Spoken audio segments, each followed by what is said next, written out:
یہ جو سینٹ میں قومی اسمبلی میں جو معاملہ پیش آیا ہے ان کی جماعت اسلامی کے سینیٹر کی طرف سے، وہ انتہائی افسوسناک ہے۔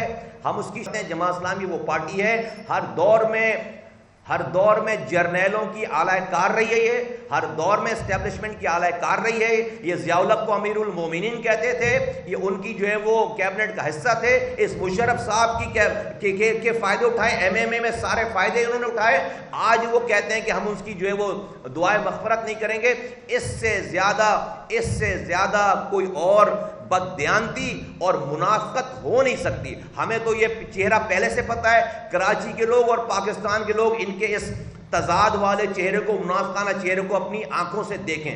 جنرل مشرف صاحب سے بہت سارے اختلافات کیے جا سکتے ہیں، لیکن ان کے اوپر یہ الزام لگا کہ انہوں نے امریکہ سے ڈبل گیم کیا ہے۔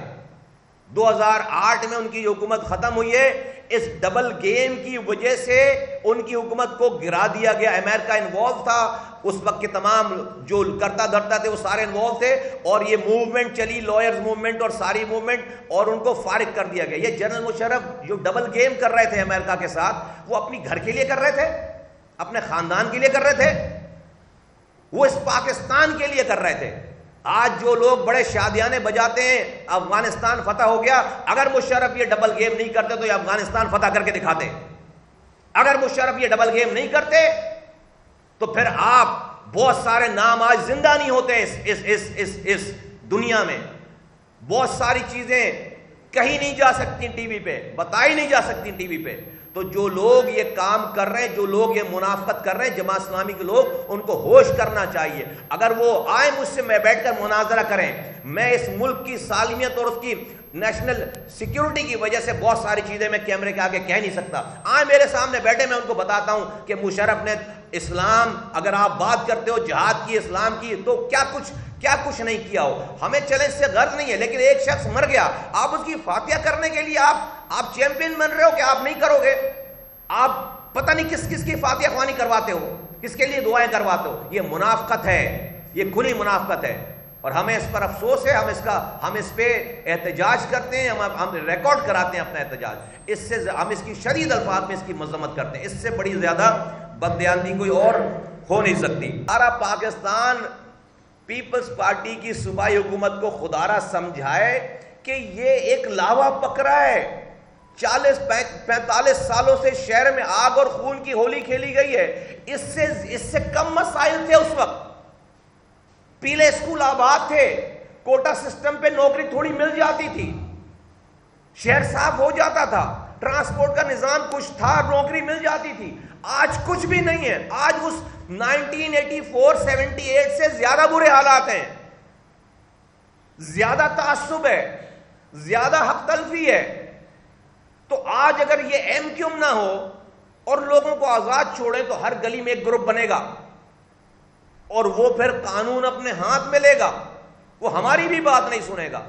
تو ہم یہ پاکستان کے لیے کہہ رہے ہیں، خدا کے واسطے ہماری بات، ہماری فریاد سنی جائے۔ میں بہت مؤدبانہ، بہت آرام سے، بہت تحمل سے یہ بات کہنا چاہ رہا ہوں کہ آصف علی زرداری صاحب، خدا کے واسطے آپ اس پہ توجہ دے کر یہ مسئلے حل کریں۔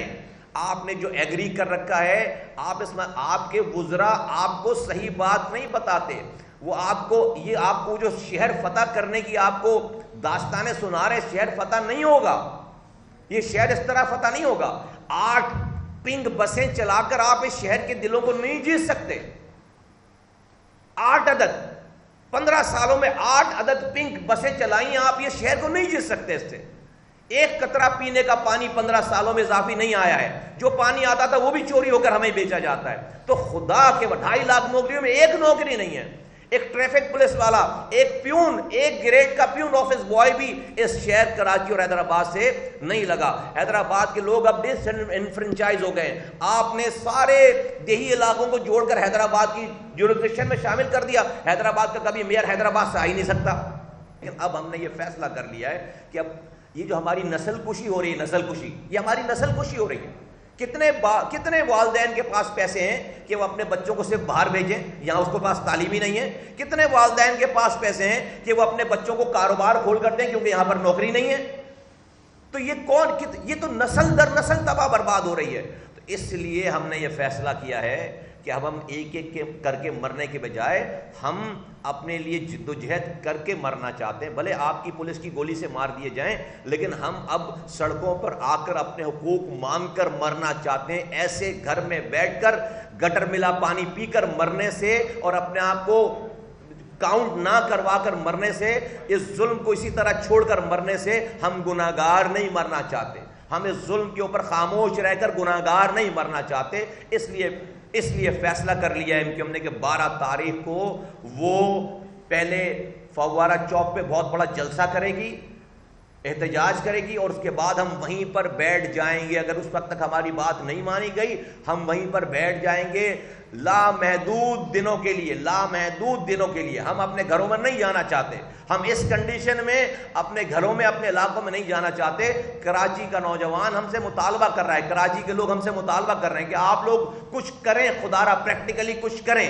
یہ نکلیں, روڈوں پر نکلیں, باہر نکلیں. لوگ تیار ہیں کیونکہ لوگوں کو نظر آ گیا کہ اب کوئی ان کی داد رسی کرنے والا, ان کی فریاد سننے والا نہیں ہے. تو 12 تاریخ کو یہ کام, اور پھر ایم کیو ایم نے ڈیسائیڈ کر لیا ہے کہ وہ بھرپور الیکشن میں حصہ لینے جا رہی ہے. 16 مارچ کو جو الیکشن ہے, ہماری چھینی ہوئی سیٹوں کو ہم دوبارہ واپس لیں گے انشاءاللہ تعالیٰ. پورا آپ نے تینوں جنرل کا اجلاس دیکھیں, کراچی, حیدرآباد اور کراچی کے دوبارہ لوگ چارج ہیں الحمدللہ. اس مرجر کے بعد لوگوں کی اور اندر ایک نئی ایک لہر آئی ہے. آپ کا وزیر اعلیٰ بن جاتا ہے دیہی سیٹوں کی کو جیت کر, آپ کبھی وزیر اعظم بن جاتے ہیں, آپ کبھی وزیر بن جاتے ہیں, کبھی صدر بن جاتے ہیں.